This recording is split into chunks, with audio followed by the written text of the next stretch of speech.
me something, it might just take the pain away. Guys, ito ang lulutuin ko ngayon. Broccoli kung bechamel.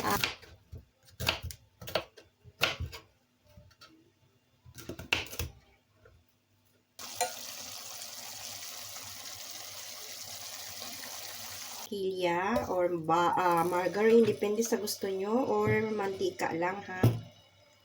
Depende po sa gusto nyo. So ako ito, margarine ang nilagay ko. Ito na guys. So maglalagay ako ng harina.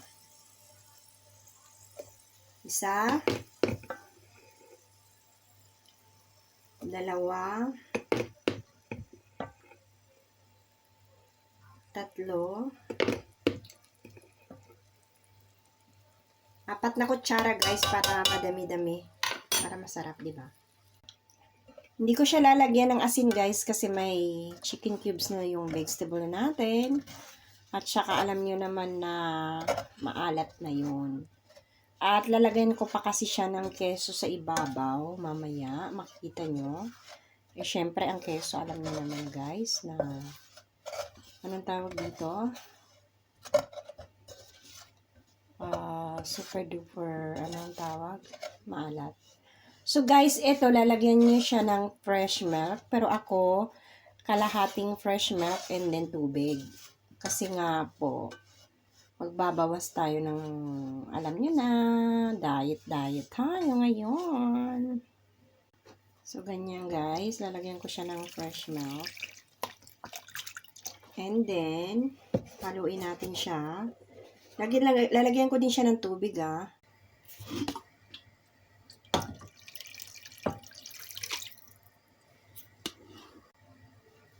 Medium heat lang tayo guys kasi kailangan muna natin tong tunawin. Yan guys, igaganyan nyo siya, ipaplat nyo yung kanyang kutsara para matunaw yung kanyang buong harina ha. Igaganyan nyo siya. Yan.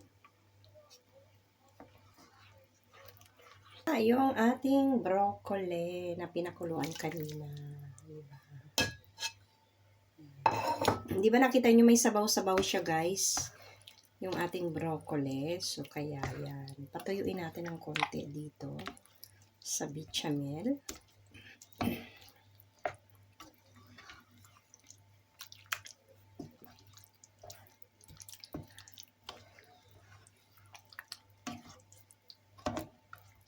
Lalagyan ko siya ng keso guys sa ibabaw.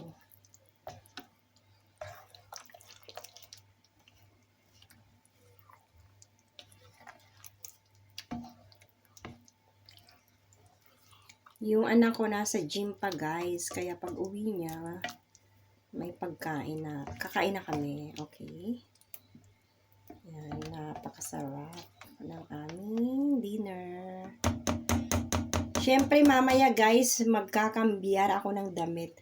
Pula, kasi alam nyo naman, pampaswerte ang pula. Diba? So mag-change tayo ng polo shirt na damit para mamagnet natin yung ating swerte ngayong 2024 ng lubos-lubos. Nilagyan ko siya ng keso na pang sandwich.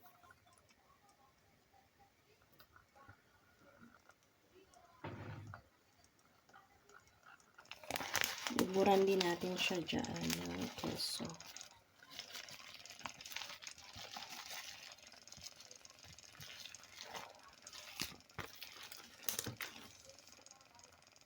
Takpan natin siya guys, okay?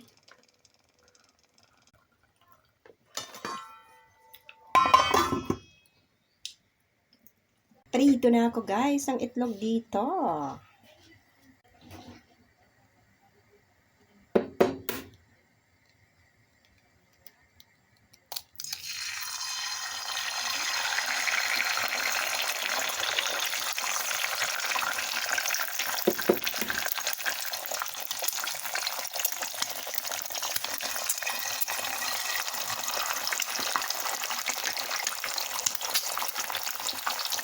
Siyempre, lalagyan natin ng asin.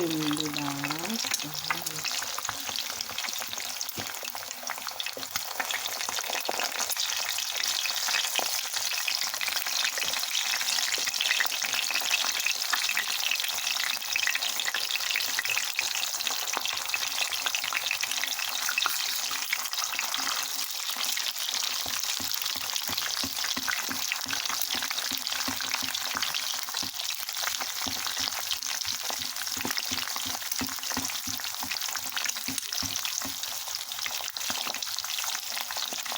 Balik na rin natin guys, kasi gusto ko naluluto-luto yung log.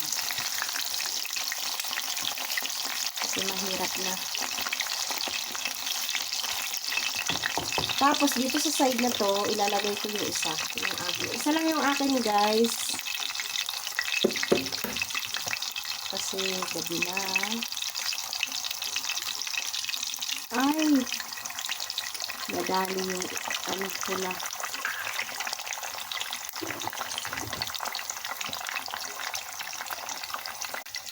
Tanggalin na natin.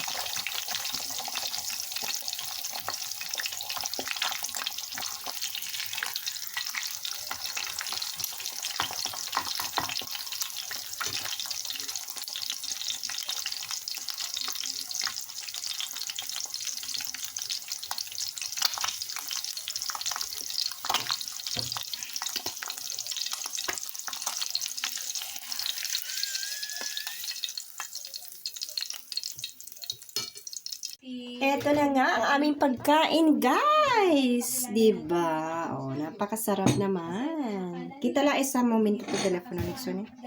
Kaya vamos a comer. Ito yung aking itlog. At ito naman yung sa aking kayamanan. Anong iinumin natin? Hindi ka naganda. ¿Tú quieres? Agua. Iyan, may yung botilya ko na lang na rosa. Diba guys? Nixon, akin na yung plato mo.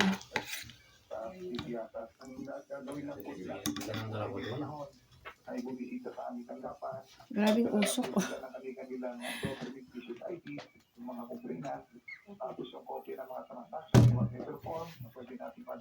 Ilagay mo dito at makakamahan. Na hindi ay tutulong sa lalong madaling panahon upang yung kanilang mga Yeah! Ayan. Si Dr. Mercado ang kausap natin. Kasi samahan Kumain kasi. sir, itong ating mga complaint. Pagkakuhan picos. Look at the pera, Nixon. 4 hours, 5 hours. Pupunta sila. Yes. yes, attorney. Meron po kami opisina sa Pena. NBI office, pero hindi po doon. Ang po ba nila gustong lumapit na tanggapan? Yan ang aming pagkain. So, manalangin muna tayo. In nomine del Padre, del Espiritu Santo. Amen. Nga guys, syempre magpasalamat tayo sa Panginoong Jesucristo sa lahat ng biyayang natatanggap natin sa ating pang-araw-araw. Pagkain man yan, kalusugan at pinansyal, di ba? At kaligtasan, syempre. So, tara na! Kain na po tayong lahat dyan.